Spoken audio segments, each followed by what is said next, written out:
Hello friends and welcome back to Anonymous Diary. Today's story comes from the relationship subreddit, posted on January 9th, 2026, and was titled, "My girlfriend said if you can't handle me flirting with others, you're insecure."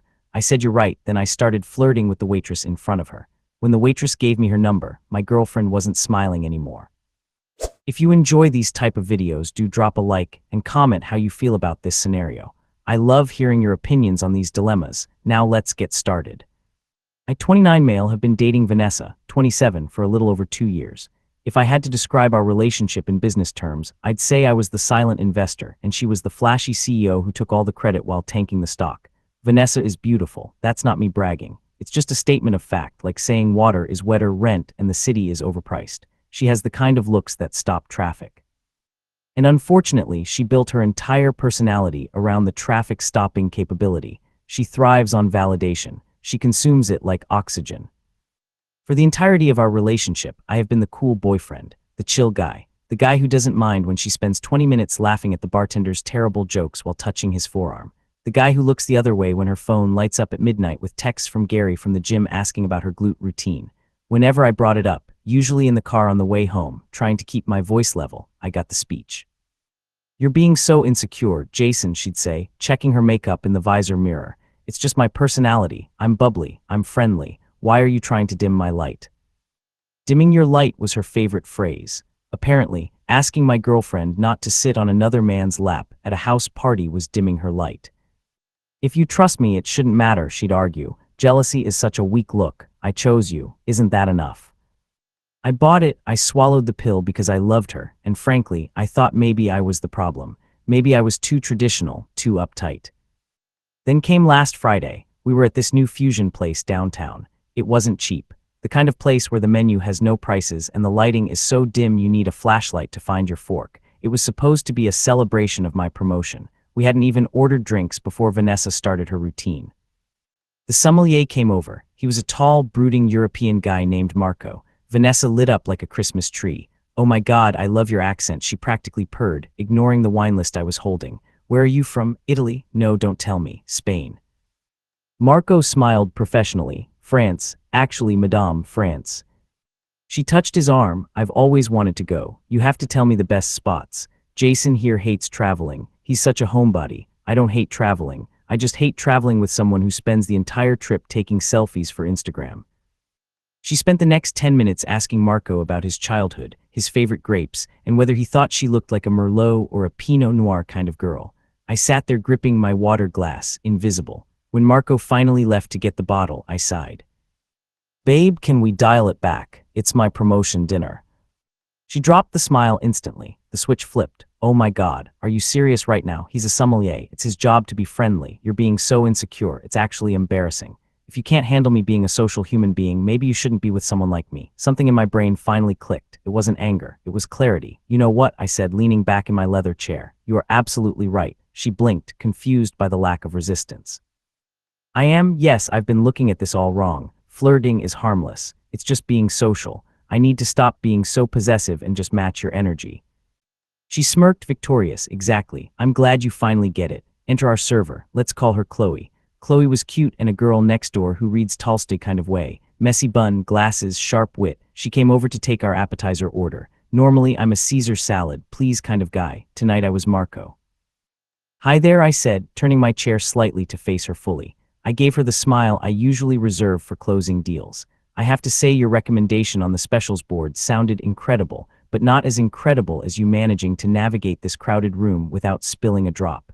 That's a superpower." Chloe looked surprised, then she laughed. A genuine, startled laugh. "I try my best. It's like Tetris but with hot soup." "I love Tetris," I said, locking eyes. "I'm Jason. What should I order if I want to be impressed but still have room for dessert? Because I have a feeling the dessert menu is where the real magic happens." Vanessa kicked me under the table hard, a sharp heel to the shin. I ignored it completely. "Well, Jason," Chloe said, a slight blush rising on her cheeks. "The scallops are life-changing, but if you're saving room, definitely get the chocolate tart." "Sold," I said, "but only if you promise to come back and tell me if I made the right choice. I trust your judgment implicitly." Chloe grinned. "I'll be checking in." She took Vanessa's order. Vanessa muttered, "Just the burrata," with a face like she was chewing on a lemon, and walked away.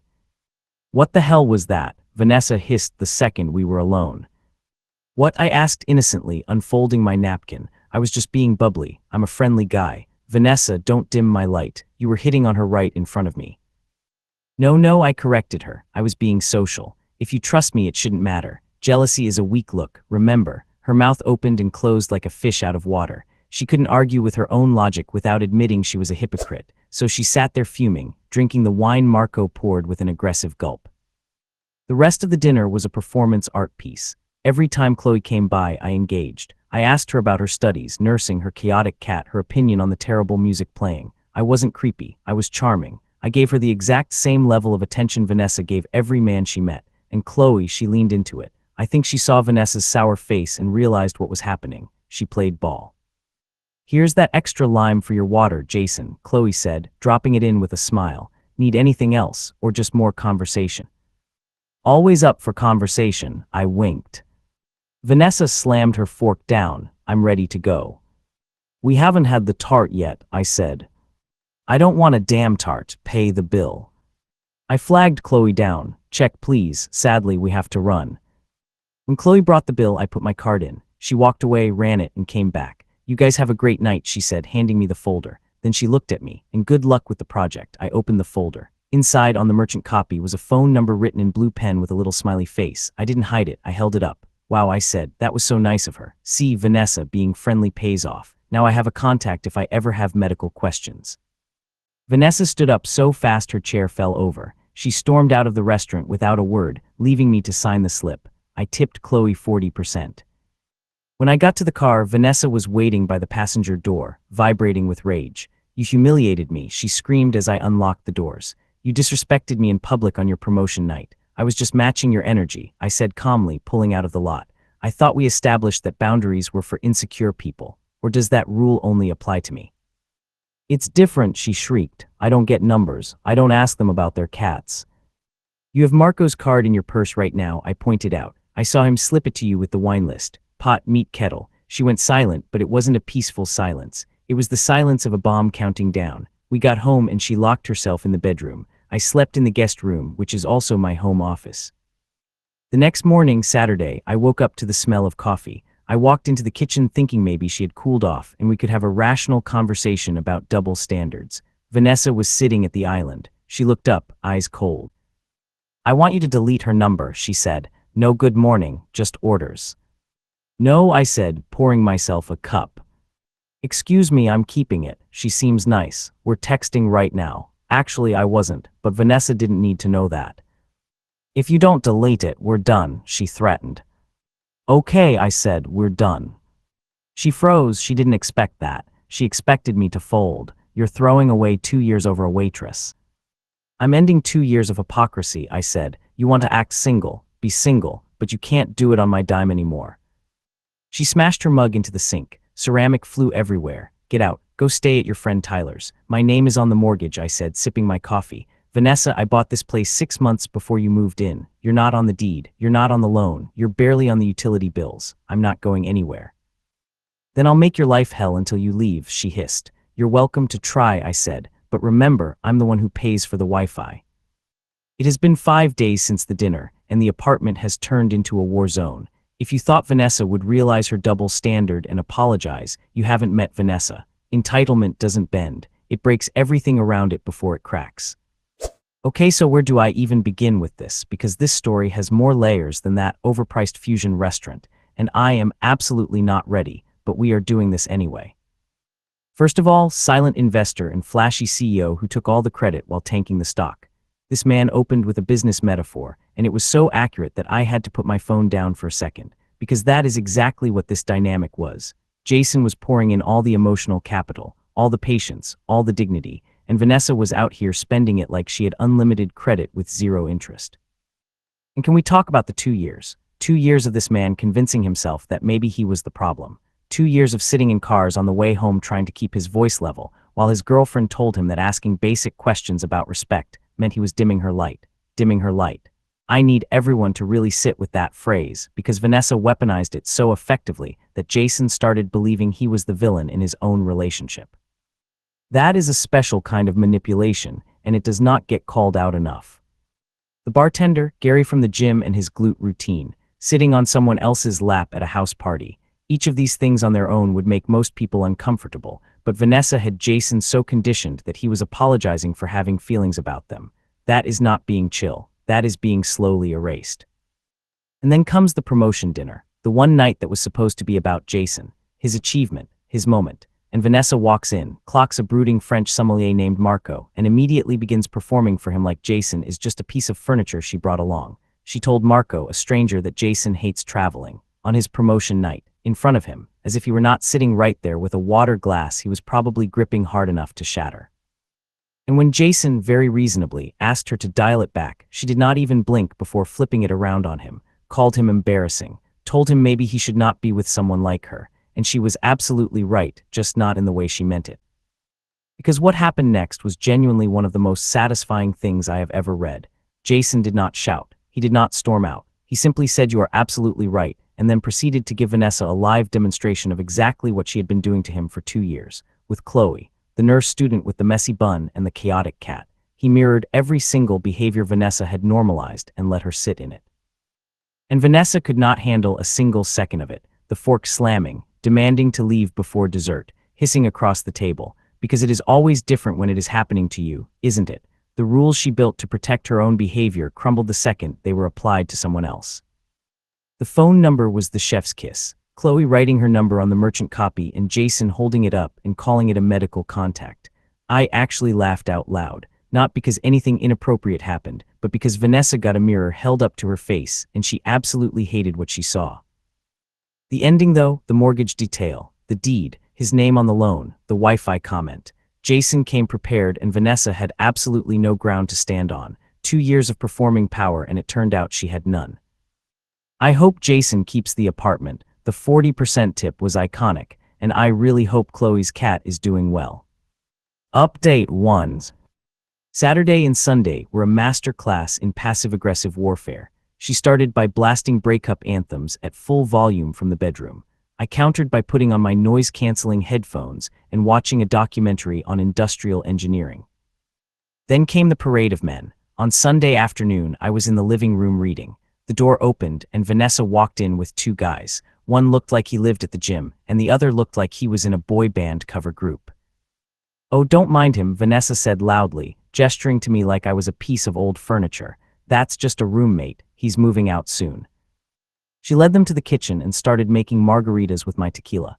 "So Chad," she giggled, touching the gym guy's bicep, "you have to show me that workout you were talking about." I didn't get mad. I didn't storm out. I put my book down and walked into the kitchen. "Hey guys," I said, putting on my best customer service voice. "I'm Jason. Just a heads up, the ice maker is broken, so you'll have to use the trays. And Chad, right, if you're going to be here a while, could you move your Jeep? You're blocking my driveway, and I have a contractor coming later." Chad looked confused. "Oh yeah, sure man. Cool. Also, Vanessa," I added, "since we're entertaining, are you planning to pay me back for the tequila today, or should I just add it to the tab with the rent you missed last week?" The room went silent. Vanessa turned purple. "You are such a buzzkill," she screamed. "Just practical," I said. "Enjoy the drinks, boys." I went back to my reading. The guys left 20 minutes later. Apparently, the vibe of roommate financial dispute isn't an aphrodisiac. Monday is when the real dirty tricks started. I work from home on Mondays. Vanessa works as a social media coordinator for a boutique, which mostly means she posts on Instagram and calls it labor. I went into my home office around 9 a.m. My desk chair was wet, not damp, soaking wet. She had poured water on the seat cushion. I sighed, swapped it for a kitchen chair, and locked the door. Around noon, the internet went out. I checked the router in the living room. It was gone. She had taken the router. I texted her, "Where's the router?" She replied, "I don't know. Maybe it ran away because you're insecure, mature." I drove to the electronics store, bought a new high-end router, and set it up in my office. I password protected it with something she would never guess, the date of the Battle of Hastings, 1066, because I'm a nerd. When she came home that evening, she tried to connect to the Wi-Fi. "What is the password?" she demanded, standing in my office doorway. "It's for paying tenants only," I said without looking up from my monitors. "I live here." "You exist here," I corrected. "You haven't paid rent in 3 months because you were saving for our trip to Cabo. Since the trip is off and we're broken up, you're essentially a squatter. Squatters don't get gigabit internet." She stormed out. Tuesday was the escalation point. I came home from the gym to find my clothes, my suits, my work shirts, my favorite jackets piled on the balcony. It had rained while I was out. Oops, she said, painting her nails on the couch. I was cleaning the closet and ran out of space. I thought they'd air out. I looked at the sodden pile of fabric. A normal person would scream. I just felt cold. Okay, I said, I see how we're playing this. I gathered the clothes. Most were salvageable with dry cleaning. I took them to the cleaners immediately. Then I initiated the authorized user purge. Vanessa has terrible credit. When we moved in together, I added her as an authorized user on my main credit card so she could buy groceries and household stuff for us. I logged into my banking app. Remove authorized user. Click. Then I looked at the streaming services. Netflix, Hulu, HBO, Spotify, all in my name. Log out of all devices. Change passwords. I went to the kitchen, made myself a sandwich and waited. It took about an hour. She was trying to watch a reality show. Jason, she yelled from the bedroom. Netflix isn't working. I know, I called back. I changed the password. Give it to me. No, it's $15.99 a month. You can sign up on your own account. You are being so petty. It's just Netflix. It's just a router. It's just clothes on a balcony. It's just flirting, I said. She came stomping into the living room. You are financially abusing me. Stopping you from spending my money is not abuse, Vanessa. It's budgeting. Speaking of which, I need you to move your car out of the garage. I'm renting that spot out starting tomorrow. What? You can't do that. It's my house. I can rent the garage space to anyone I want. My neighbor Dave offered me $200 a month to store his classic Mustang. Since you aren't paying rent, Dave gets priority. But where will I park? The street parking is a nightmare. I heard walking is great for maintaining that bubbly personality. She actually tried to throw a vase at me. She missed. It shattered against the wall. That was a vintage West Elm piece, I noted. I'll be deducting that from the deposit you never paid. Here is where it gets legal. Yesterday, Wednesday, I got a call from my mother. She was crying. Jason, why did Vanessa call me saying you hit her? My blood ran cold. What? She called me. She said you pushed her and she's scared, but she doesn't want to call the police because she loves you. She asked me to send her money for a hotel. I took a deep breath. Mom, listen to me carefully. I have cameras, you do. Yes, I installed Wise cameras in the living room and kitchen 2 days ago after she poured water on my office chair. I have footage of her trying to throw a vase at me. I have footage of her sitting on the couch perfectly fine. She's lying to get money out of you. My mom went silent. She asked for $500. Do not send it. I'm sending you the video clip of the vase incident right now. I hung up and sent the clip. Then I went to the police station. I didn't wait. I walked in and asked to file an informational report. I explained that I was in the process of evicting an ex-girlfriend who was making false allegations to family members. I showed them the video of her throwing the vase and screaming.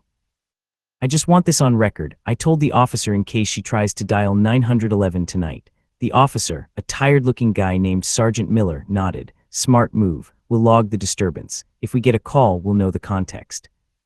I went home. Vanessa was there packing a bag. She looked triumphant. I talked to your mom. She smirked. She sounded really worried. Maybe you should be nicer to me. I talked to her too, I said, holding up my phone, and I sent her the video of you throwing the vase, and the audio of you admitting you put my clothes in the rain. Her face dropped. And I continued, I just came from the police station. They have the videos too. So, if you're planning on faking a bruise or dialing 911, just know that filing a false police report is a crime, and they are waiting for it. She sat down on the bed, looking small for the first time. You're ruining my life. You did that yourself, I said. By the way, the eviction notice is being typed up by my lawyer tomorrow. You have 30 days legally, but I'd suggest leaving sooner. The Wi-Fi isn't coming back. She left last night to stay at Chad's house, but she left all her stuff. I have a feeling the war isn't over. She still has a key. An entitlement like hers doesn't die quietly. The last few days have been a crash course in the depths of human entitlement. If update 1 was the skirmish, this was the siege. Vanessa didn't stay at Chad's for long. Apparently, Chad lives in a studio apartment with a futon and 3 ferrets, and the princess couldn't handle the lack of amenities. She came back on Friday afternoon, looking exhausted and smelling faintly of desperation. She tried a new tactic, the gaslight. She walked in while I was cooking dinner. She didn't scream. She didn't throw things. She walked up to me, put her hand on my arm, and looked at me with big, teary eyes. Jason, she whispered, can we stop this? It's gotten out of hand. I forgive you. I almost laughed. She forgives me. You forgive me for what? I asked, moving my arm away. For the waitress thing, for the clothes, for the internet. I know you're acting out because you're hurt. I'm willing to overlook it if you apologize and put me back on the credit card. I really need to buy concealer. Vanessa, I said, chopping an onion. I'm not acting out. I'm evicting you. My lawyer sent the certified letter today. You have 28 days left. Her face hardened instantly. You can't evict me. I have tenant rights. I looked it up. I have established residency. You do? I agreed, which is why I'm following the legal process for removing a tenant who doesn't pay rent. It's called a notice to quit. You'll get it in the mail. I'll tell everyone you beat me, she threatened. Go ahead. I'll post the videos. She stomped to the bedroom. Saturday brought the social ambush. I was sitting on the patio balcony having coffee. The doorbell rang. I checked the doorbell camera. It was Vanessa's parents. Now her parents, Bob and Linda, not their real names obviously, have always treated me like an ATM with legs. They tolerated me because I paid for their daughter's lifestyle. Thank you. Okay, so update 1 ended with Jason sipping coffee while Vanessa stormed off, and I thought to myself, surely it cannot escalate further than this. I was so wrong. I was embarrassingly wrong, because Vanessa did not come to negotiate. She came to burn everything down and somehow ended up setting fire to her own life in the process. Let us start with the parade of men because I need a moment with this.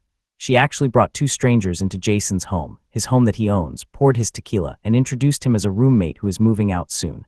A roommate, in his own house, that he has a mortgage on. The audacity is so loud I could hear it through my screen. And then Jason, without raising his voice once, walked in and asked Chad to move his Jeep and reminded Vanessa about the rent she missed. Calm, practical, devastating. The guys were gone in 20 minutes. Turns out financial reality is not a romantic atmosphere, and who could have predicted that?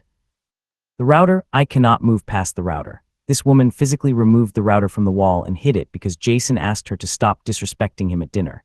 She is 30-something years old hiding routers like a child hiding vegetables under the table. And Jason went to the store, bought a better one, and passworded it with the date of the Battle of Hastings, 1066, because apparently Jason is also delightful, and I am rooting for him with my whole chest. Then the clothes on the balcony, in the rain, his suits, his work shirts, his favorite jackets, left outside in the rain because she was, quote, cleaning the closet. And Jason's response was to take them to the dry cleaner and then quietly remove her from his credit card and log her out of every streaming service. No screaming, no dramatics, just consequences, delivered calmly with a sandwich in hand. That is the most powerful energy I have ever witnessed in a story on the internet.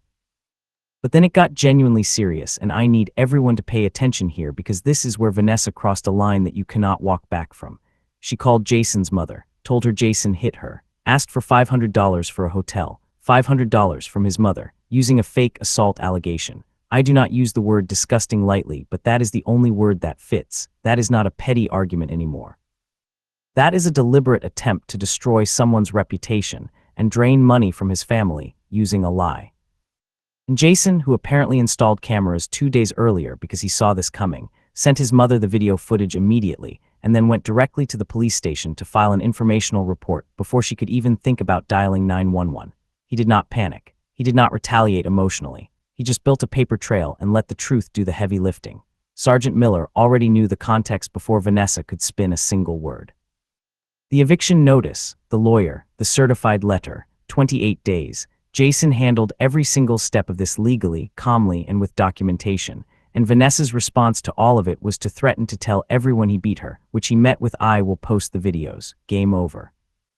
And then she came back from Chad's futon and 3 ferrets to offer Jason forgiveness. She forgives him, for what exactly? For not tolerating 2 years of disrespect and then finally drawing a line. The delusion is architectural at this point. It has load-bearing walls.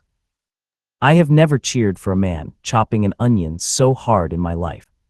Thank you all so much for tuning in to another episode of Anonymous Diary. Honestly, this one had me going through every single emotion because Jason really said enough is enough, and then executed it with the precision of a man who had simply had enough, and I respect it deeply. As always, I really do love hearing what you think, so drop a comment down below and let me know. Was Jason right, or did he take it too far? Did Vanessa get exactly what she deserved, or is there a different side to this we are not seeing? I want all of your thoughts. Do not hold back because the comment section on these videos is always the best part of my day. If you enjoyed this episode, please do not forget to give it a like because it genuinely helps more than you know, and it lets me know that you want more of these stories. And if you are not subscribed yet, what are you doing? hit that subscribe button right now so you never miss an episode, because we are just getting started, and trust me, the stories only get more unhinged from here. Thank you for being here, thank you for listening, and I will see you in the next one.